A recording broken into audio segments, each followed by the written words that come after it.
A Rolex Submariner runs about $10,000. A Certina dive watch, sitting 2 cases over in the same shop, costs around $900. And on the things that actually matter, the ceramic bezel, the 300-meter rating, the anti-magnetic movement, those two are a lot closer than that price gap makes them sound. So here it is. Every luxury watch feature you are quietly, cheerfully overpaying for. Let me be clear about what this is and what it isn't. I'm not going to stand here and tell you a Submariner is a bad watch, or that the people who buy one are fools. They are excellent watches.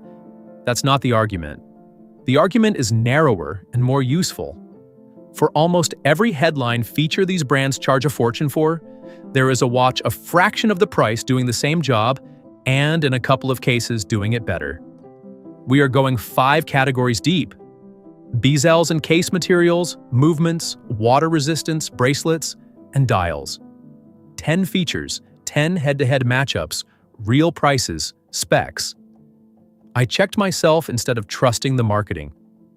And somewhere in the middle of this list is the one that got under my skin when I ran the numbers: a $600 watch whose bracelet is measurably harder to scratch than the one on a $10,000 Rolex.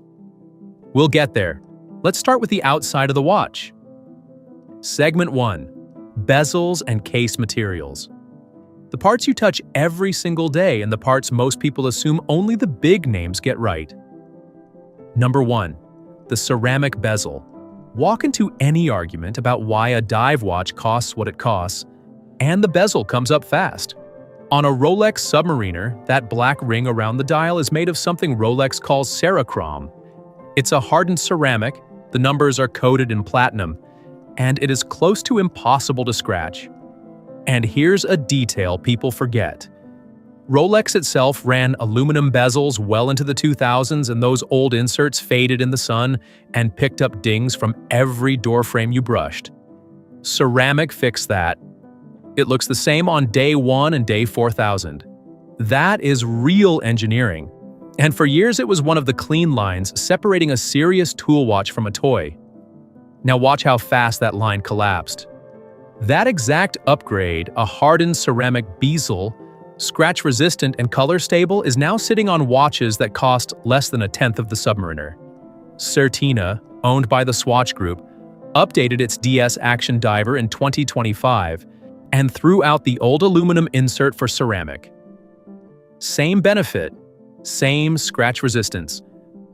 That watch also carries a Powermatic 80 movement with an 80-hour power reserve and a 300-meter rating, and it sells for around $900, less on sale.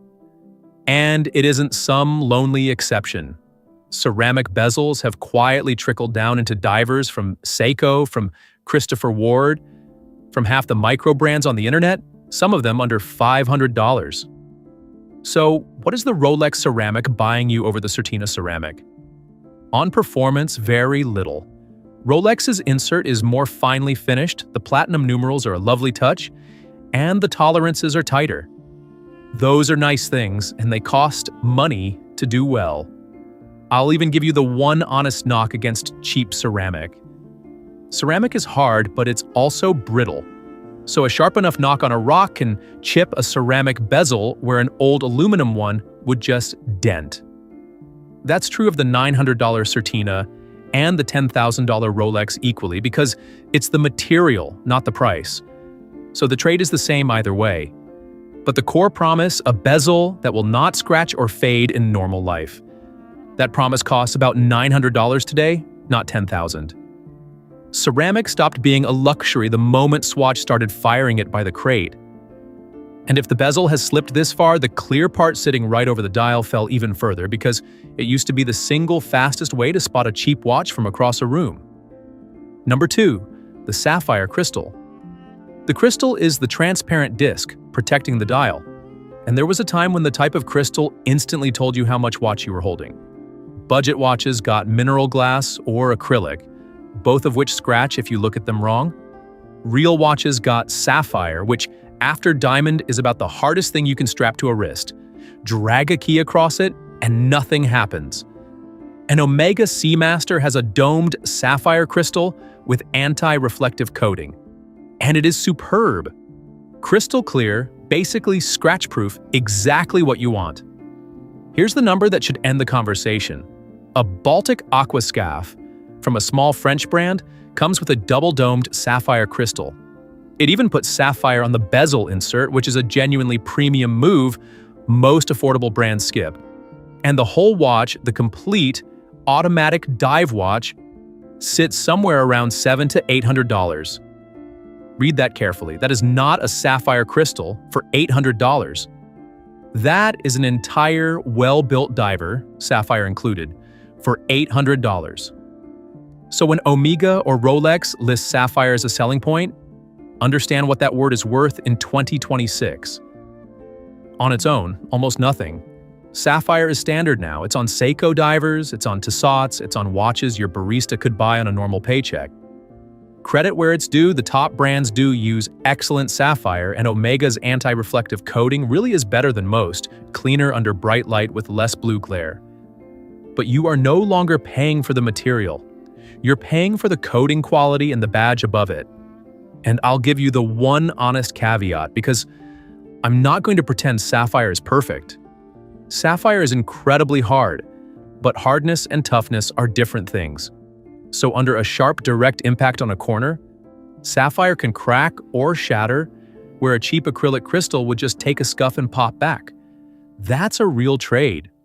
But it's a trade you make identically on the $800 Baltic and the $5,000 Omega, because it is a property of the material, not the price tag.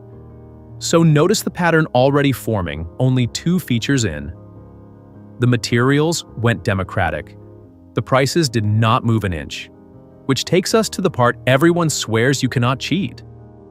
The engine and the story the industry tells about it. Segment 2. Movements. This is where the luxury crowd plants its flag, and it's where the marketing gets slipperiest. Number 3. The in-house movement. This is the sacred one for enthusiasts. In-house means the brand designs and builds the mechanism itself instead of buying a generic engine from a supplier. It gets sold as the line between a true watchmaker and a company that just screws parts together, and brands charge thousands for it. Here's the cleanest way to see through the trick, and it comes from a single brand arguing with itself. Nomos Glashütte is a German maker that builds every one of its movements in-house, no exceptions, and has since 2005. Their higher-end pieces, the automatics running their own swing system escapement, climb well past $3,000 and $4,000, and collectors happily pay it for that in-house prestige. But Nomos will also sell you the Club Campus. Same brand, same workshop in Glashütte, same obsessive hand finishing, blued screws, Geneva striping, hand-applied perlage on the movement, and it costs around $1,500. Now, is it the same movement as the expensive Nomos? No, and I won't pretend it is. The Club Campus runs the hand-wound Alpha caliber, older and simpler than the flagship automatic. But read the word again. In-house. The Club Campus is a real in-house German manufacture movement, decorated by hand for about $1,500. So the in-house Halo, the thing you are told is a $4,000 feature, starts at $1,500 from the very same company that makes the $4,000 one. What does the extra money buy? The automatic winding, a larger case, a sapphire back to stare through, a fancier dial. Those are genuine upgrades, and some are worth paying for. But the in-house movement itself, the part that supposedly separates the watchmakers from the assemblers, is not the thing eating your budget. You are paying for size and dial and convenience, and the industry lets you believe you're paying for the engineering. And here's the part that really pulls the rug out. In-house isn't even automatically better than the alternative. The generic movements everyone looks down on, the ones from suppliers like ETA and Sellita, are some of the most reliable, most easily serviced calibers ever made, refined over literally decades of production. A watchmaker in any town can fix one. Plenty of in-house movements are harder and pricier to service because the parts only come from the mothership. So the in-house badge sells you exclusivity, and sometimes it quietly costs you convenience. Once you catch that sleight of hand, The next feature, the little certificate on the dial, looks even shakier. Number 4. Chronometer certification. When Rolex stamps superlative chronometer on a dial, part of what that means is the movement passed the tests at KOSC, the official Swiss Chronometer Institute, and then got regulated tighter on top. It is a real standard, not a marketing word. A KOSC certified movement is guaranteed to run inside a narrow accuracy band, and for decades that certificate was something only serious money could buy. So let me introduce Cerica, a young French brand, and its field watch, reference 6190. It runs a soprod movement that gets sent to KOSC and certified as a chronometer. Same institute, same test, same piece of paper Rolex points to. The movement even wears Geneva striping. The watch has a double-domed sapphire crystal, 200 meters of water resistance, and it lands at just over $1,000. Sit with that. The chronometer certificate, the exact thing luxury brands treat like a trophy, is available on a $1,000 watch from a brand most of your friends have never heard of. And Cerica isn't alone. Tissot, Mido, Christopher Ward, several others will sell you KOSC grade accuracy for around $1,000. Now I'm going to be fair because this channel doesn't do lazy takes. Rolex does more than KOSC. After certification, Rolex tunes each movement to run within 2 seconds a day, tighter than KOSC itself demands, and that is a real achievement. Omega goes even further, testing its master chronometer calibers against strong magnetic fields, which is a problem most people don't even know their watch has. So the very top brands do earn a genuine accuracy edge over the $1,000 crowd. That part is true. But here's the reality that quietly deflates the entire chronometer conversation. The 2-second-a-day accuracy of a tuned Rolex is a mechanical marvel, and it is still wildly less accurate than the $12 quartz movement in a Casio, which loses a second or two a month, not a day. The phone in your pocket is more accurate than every watch in this video combined. So the chronometer race, the whole certified precision arms race, is a competition to be impressively good at a job your phone already does perfectly for free. It's a beautiful, romantic kind of pointless, and I say that as someone who loves mechanical watches. The certificate is real. It's just that the certificate that used to justify a massive premium on its own now costs about $1,000. And even then, it's chasing a target your microwave clock beats. The bar came down. The prices pretended not to notice. So far, we've covered the shell and the engine. Next, we go underwater, where the numbers stop making any sense at all. Segment 3. Water resistance. This is the category where you're almost certainly paying for a capability you will never, ever use. Not once in your life. Number 5. The 300-meter dive rating. An Omega Seamaster diver. 300 is, as the name announces, rated to 300 meters. That's a serious professional-grade diver, water-resistant to depths that would crush you like a soda can. It's a fantastic number to print on a dial, and it sounds like capability. Here's the reality check: nobody selling you the watch will volunteer. Recreational scuba diving, the kind 99% of humans will ever attempt, tops out around 40 meters. 40. Go past that and you need special gas mixes, decompression planning, and training. And at that point, you're not a hobbyist. You're running a commercial operation. So a 300-meter rating is already something like 7 times deeper than you are physically ever gonna go. It's overkill on purpose. Which is what makes the comparison here almost funny. A Baltic aquascaf is rated to 200 meters. 200. And 200 meters is still 5 times deeper than recreational diving will ever let you go. That $800 Baltic already blows so far past what any normal person does underwater that the extra 100 meters on the Omega is a rounding error on a capability you were never going to touch. So think about what that bigger number buys you. Not safety, you cleared that line hundreds of meters ago. Not utility, you'll never be down there. You are buying the feeling of the number, the quiet reassurance of over-engineering. You will demonstrate exactly 0 times. And I get it, a tool that could do more than you'll ever ask of it feels good on the wrist. There's nothing wrong with liking that. But here's the detail that quietly cancels the whole argument. Whatever the dial says, your water resistance depends on tiny rubber gaskets that dry out and need replacing every few years. And almost nobody sends their watch in for pressure testing on schedule. So the real-world waterproofness of most 300-meter watches, the day you finally jump in a pool with one, is a guess.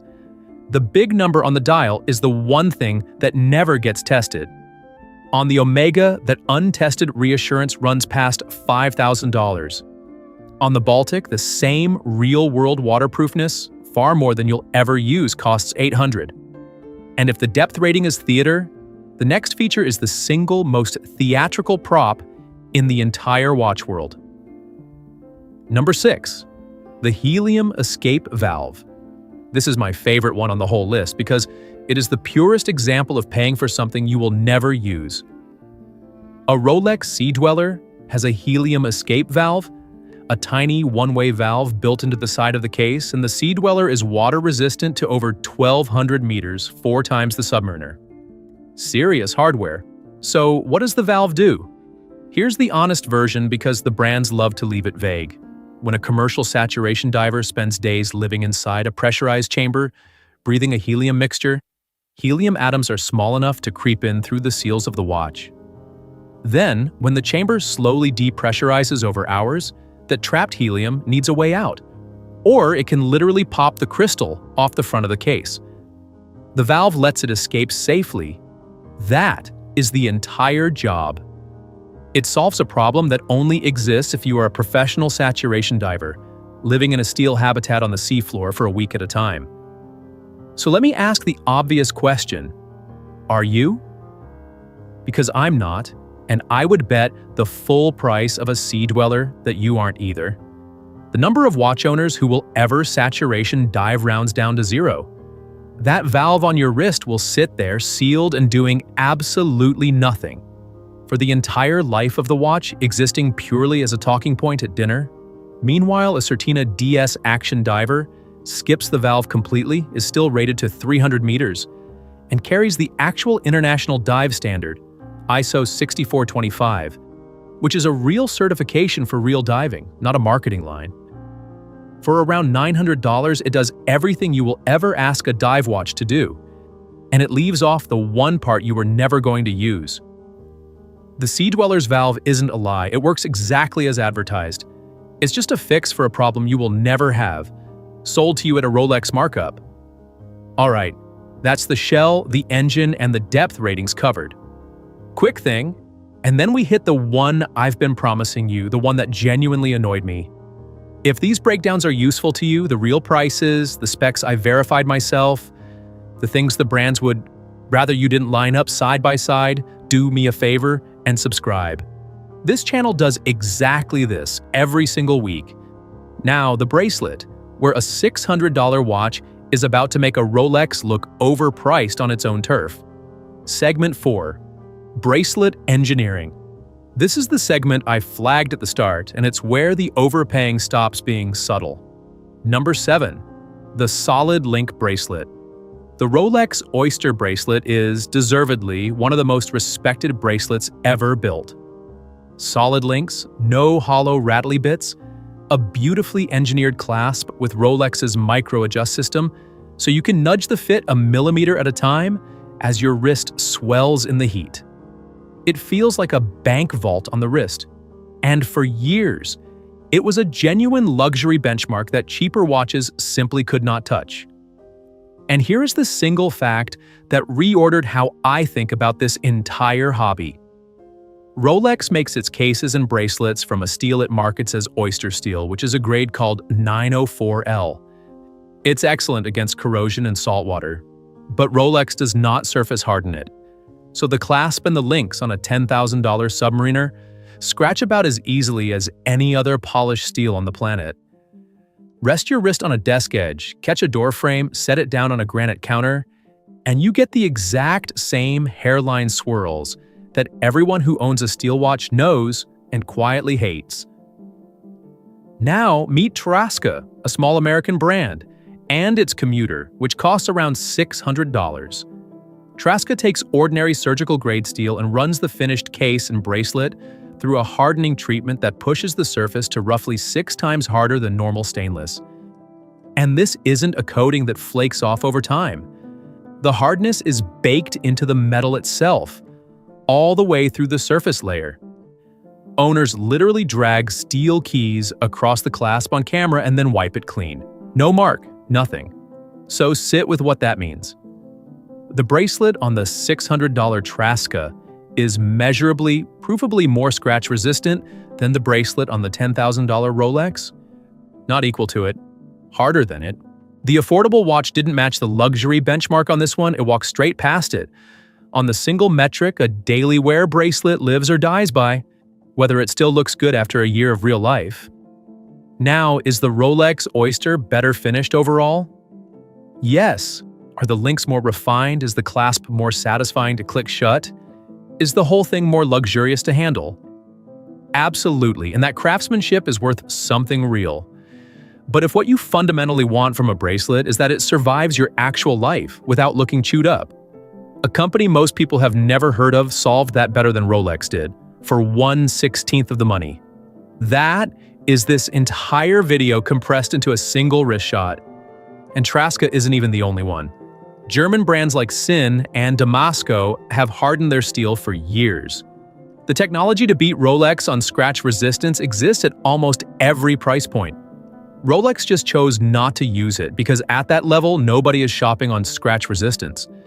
Now, a fair fight is the only fight worth having, so I'll give the Rolex its due. That Submariner holds its value in a way the Traska never will, and the Oyster bracelet, scratches and all, is a more refined object in the hand. Those are real advantages, but if your goal is a bracelet that still looks sharp after a year of desks and door handles and gym bags, the $600 watch wins outright. And the second bracelet feature is nearly as good a story. Number 8.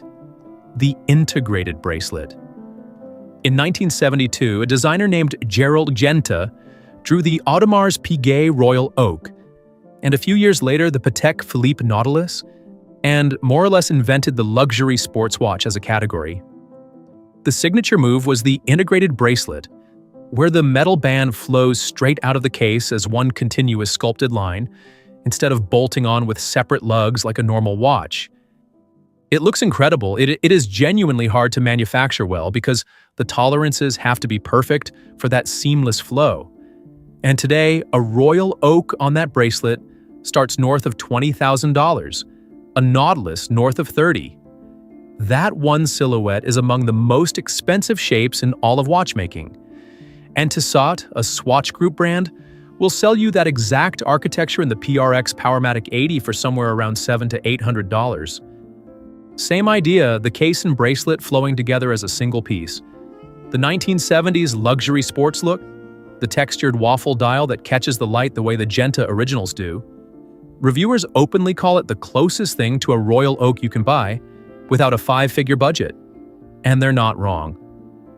But here's the twist that tips in the cheap watch's favor. The PRX comes with a quick-release bracelet system.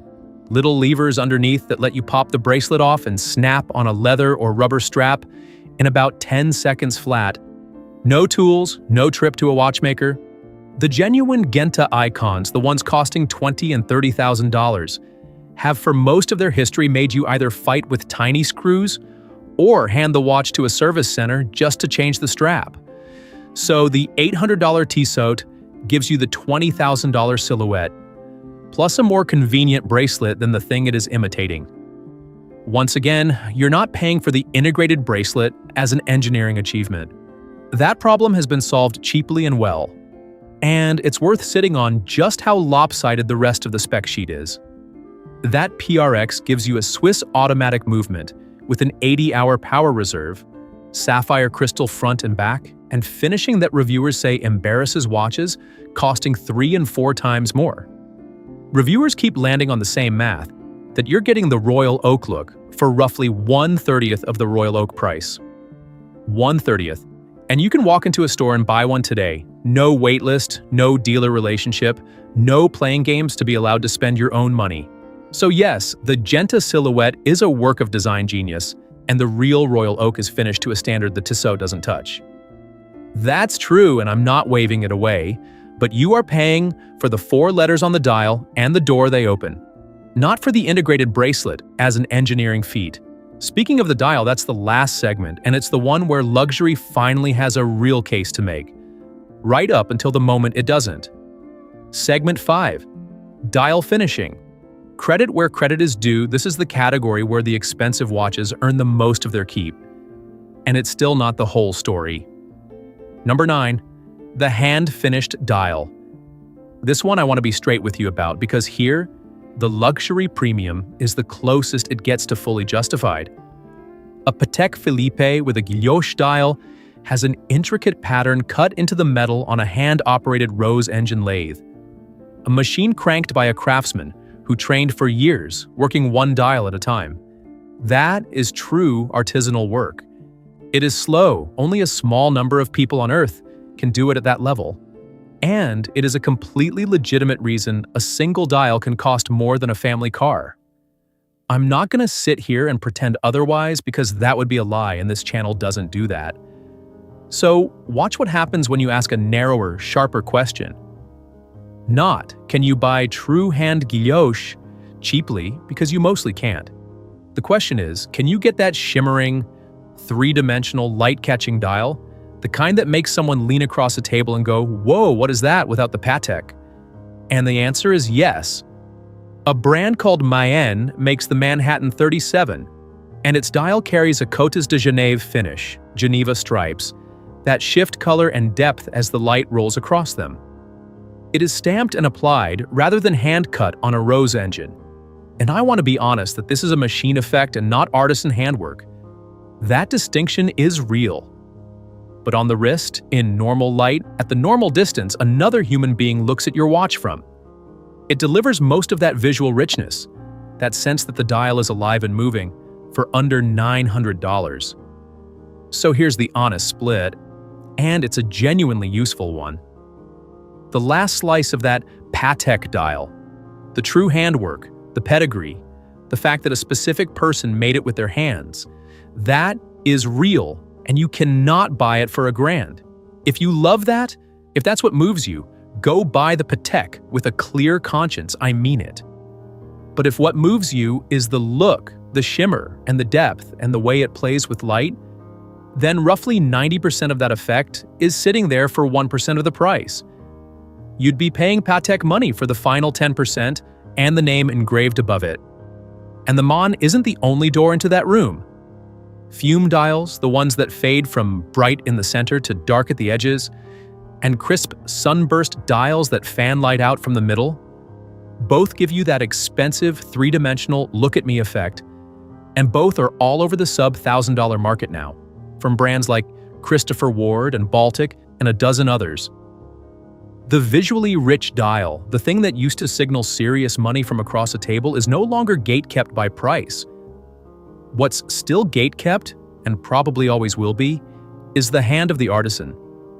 If that is what you're buying, buy it proudly. Just know that the shimmer and the depth aren't the expensive part anymore. Which takes us to the very last feature, and the one where the affordable watch doesn't just imitate the luxury material. It uses the identical one. Number 10. The forged carbon case and dial. Forged carbon is that marbled, swirling, dark gray material that looks like polished galaxy stone made by taking thousands of chopped carbon fibers, mixing them with resin, and compressing the whole mass under enormous pressure so that every single case comes out with its own unique random pattern that will never exist again. It's light, it's tough, it's aggressively modern, and Audemars Piguet was the brand that pioneered it in serious watchmaking. Put forged carbon into a Royal Oak offshore, and you're looking at a watch that runs $30,000, $40,000, $50,000 and climbs from there. Exotic material, exotic price, that's the pitch. Then, in 2024, Tissot dropped forged carbon into the PRX. Same material, chopped carbon fiber, compressed with resin, every case a unique marbled swirl, matched with a black carbon dial, Sapphire on top.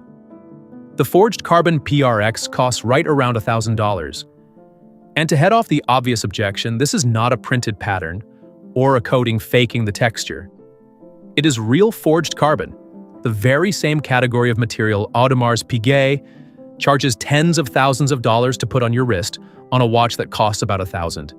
Here's the kicker.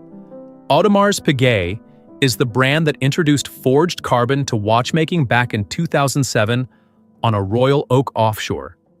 It was the exotic, race car, cutting-edge story of its moment, and the price reflected the novelty. Not even 20 years later, that same material is on a Tissot you can buy with a couple of paychecks.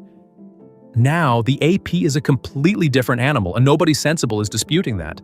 The movement inside a Royal Oak offshore is a finished, in-house mechanical work of art you can lose an afternoon staring at. The case construction is on another level, and the brand carries roughly 150 years of history that Tissot simply does not have. Those are real differences, and some people will always pay for them, and that is fine.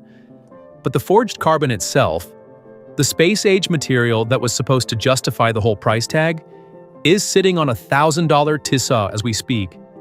The material was never the luxury. It never is. And that is the exact thread running through all 10 of these features. So let's pull all the way back, because once you've seen all 10, the same shape shows up every single time. The ceramic bezel, the sapphire crystal, the in-house movement, the chronometer certificate, the deep dive rating, the helium valve, the solid bracelet, the integrated chaos, the shimmering dial, even the forged carbon. Every one of those started life as a real luxury feature, something only the top brands could offer. And every one of them has trickled down to watches, costing a fraction of the originals, sometimes a tiny fraction. In a couple of cases, the cheap watch flat out wins. The thing underneath all of it is simple, and once you see it, you can't unsee it. Past a certain price, you're no longer paying for the feature. You're paying for the name that made the feature famous in the first place. And buying that name is a perfectly fine thing to do as long as you know that's what you're doing. A Rolex, a Patek, an AP, these are not scams. They are excellent watches wrapped in a story you might truly want to own. And there's no shame in wanting the story. Just never let anyone convince you that the ceramic or the sapphire or the carbon is the thing costing $10,000. It isn't. It's the crown or the cross or the 4 letters on the dial. So here's the practical takeaway, the thing to walk away with. When you're deciding what a watch is worth to you, separate the 2 bills you're being handed. There's the performance bill, the ceramic and the sapphire and the movement, and the water resistance. And as we just saw, that bill is shockingly cheap in 2026. Then there's the story bill, the heritage and the design pedigree, and the name, and that one can run into the tens of thousands. Pay the story bill if the story means something to you. That's a real reason. Just don't pay it thinking you're buying performance, because you already covered performance 2 shelves down for a fraction of the price. Now I want to hear from you. Which of these 10 did you have no idea had a cheap equivalent? And which luxury feature do you still think is worth every penny? Drop it in the comments. I read everyone. And if you want the exact flip side of this video, the affordable watches that are worth every single dollar, that one is on screen right now. Go watch it.